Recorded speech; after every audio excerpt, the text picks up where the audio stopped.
বুকে ইট ভাঙা, দাঁতের কামড়ে 50 কেজি ওজন তোলা, উল্টো পথে রিকশা চালানো সবই ছিল তার নিত্যদিনের খেলা।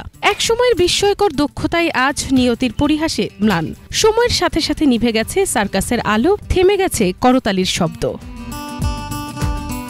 নারায়ণগঞ্জ জেলার রূপগঞ্জ উপজেলার কাঞ্চন এলাকার বাসিন্দা আবুল কাশেম ওরফে বাংলা কাশেম। একসময় দি লায়ন সার্কাসের জনপ্রিয় সার্কাস শিল্পী ছিলেন তিনি।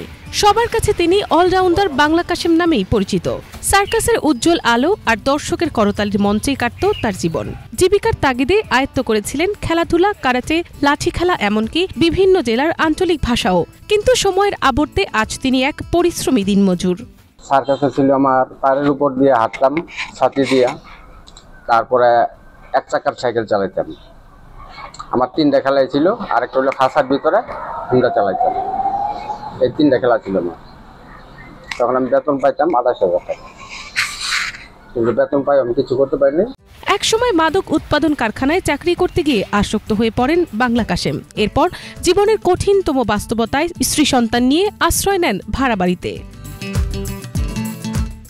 কখনো রাজমিস্ত্রি, কখনো রং মিস্ত্রির কাজ করে চলে তার সংসার। তবে মন যেন এখনো শিল্পের। তাই সুযোগ পেলেই উল্টো পথে রিকশা চালিয়ে পথচারীদের বিনোদিত করেন।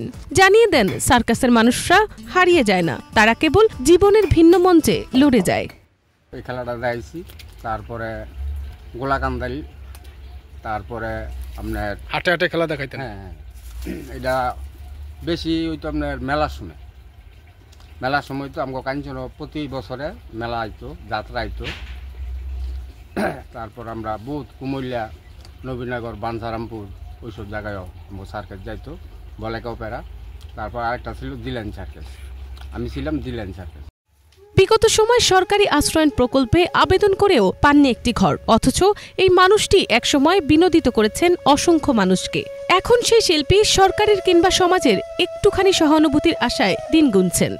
রঙের কাজ, টাইসের কাজ, তারপরে আপনি গিয়া সেলেটারি কাজ, ইনশাল্লাহ দোয়া সবই পারে। হ্যাঁ, টুকটা সে মনে করেন এখন 65 বছর। সে লাঠি খেলা, তারপরে অনেক জাতের খেলা পারে। উনি খুব ভালো লোক। হ্যাঁ, উনি এখন সরকারি কোনো রুম পাচ্ছেন না, শুধু আশ্রয়ের জন্য আমাদের এখানে, মানে ওনাদের আশ্রয় দেওয়ার জন্য আমাদের এখানে রাখছি, আশ্রয়ের জন্য। আর ওনারা খুব ভালো কাজ করেন। এই শিল্পীকে সরকারি সহায়তার আশ্বাস দেন উপজেলা নির্বাহী কর্মকর্তা।